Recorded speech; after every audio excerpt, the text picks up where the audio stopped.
Donald Trump expressing deep disappointment after his recent phone call with Russian President Vladimir Putin about the war in Ukraine. Trump said he made no progress towards a ceasefire and saw no indication that Putin is ready to stop the fighting. Last week, Trump had said Putin seemed looking to settle the conflict, but after this latest call, he changed his view, saying the Russian leader is not interested in ending the war anytime soon. The Kremlin confirmed it is closely following all of Trump's statements, but did not respond directly to his criticism of Putin.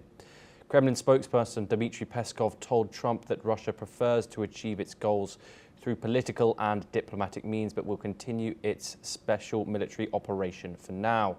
Putin also informed Trump that Russia expects to schedule a third round of peace talks with Ukraine, following earlier talks in May and June.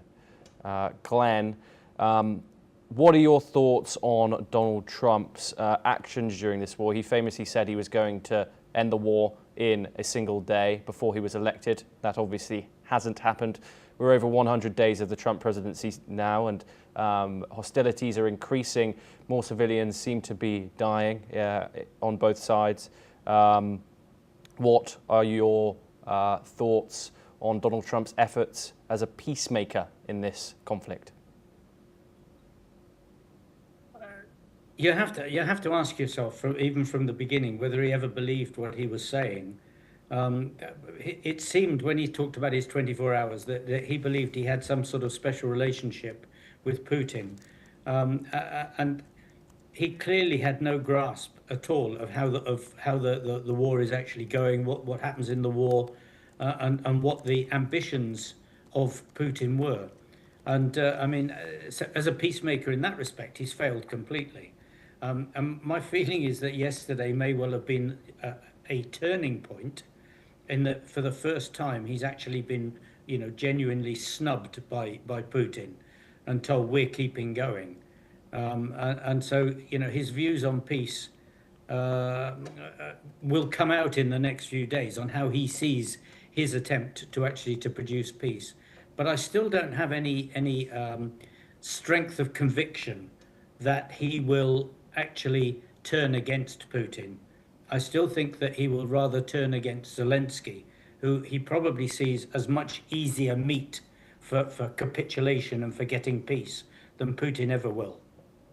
Yes, Glenn, for our discussion, we move over to the battlefield, where Ukraine launched a drone attack on the Sergiev Posad district near Moscow early today, injuring one person and disrupting power to parts of the region, according to local officials. The district's head said at least 4 explosions were recorded and a power substation was damaged. The town of Sergiev Posad, located about 75 kilometers from the Kremlin, is considered a religious center for the Moscow region and a spiritual heart of the Russian Orthodox Church.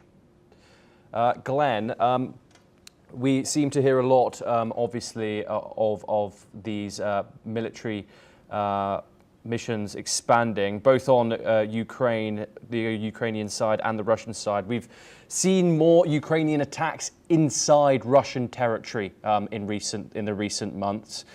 What does this say about Ukraine's current military capabilities? A lot of narrative is pointing towards now that they have, I'm not going to say lost the support of the US, but it seems to have been withdrawn in a way that was not the same during the Biden administration, and that's for sure. What are the current military capabilities of Ukraine? Are they still capable in this conflict? Yeah, I'm sure they are. Whether they are capable of matching the extent of Russia's expansion in its focused military capabilities without US support, I'm not sure at all. The danger, I think, is not so much this battles in long range against citizens and against industry and things like that. I'm sure that the battle is much more important on the front line, where Russia is just continuing to push numbers forward, and we hear that there's possibility of another 30,000 North Koreans coming. Yes. And that will make a fundamental difference. Yes, of course. We have some more updates from the battlefield, Glenn, coming up. The Russian Defense Ministry has announced that its forces have captured the town of Predtechyne in eastern Ukraine. The capture marks a significant shift in the region. Additionally, the ministry reported that Russian forces have struck military targets in Kyiv using high-precision, long-range weapons. Meanwhile, overnight, Russia claimed responsibility for a series of attacks on Ukrainian drone factories, a military airfield, an oil refinery, and other infrastructures. Further escalating tensions in the conflict. These strikes come amid battles across the region and highlight Russia's continued efforts to target Ukraine's critical infrastructure.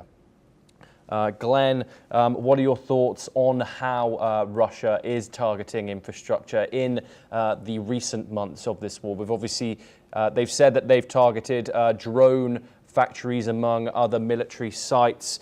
How have you analysed Russia's military tactics, especially since these peace talks with President Donald Trump, or supposed peace talks, have started?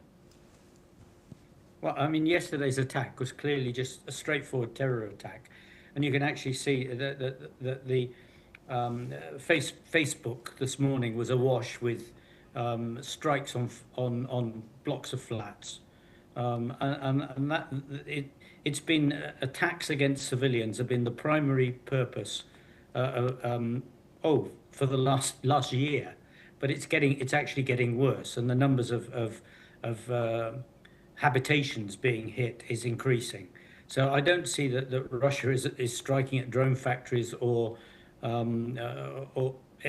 occasionally at power facilities, yes, but primarily it's homes where normal people are living day by day, and those are the main targets of the Russian terrorist type attacks.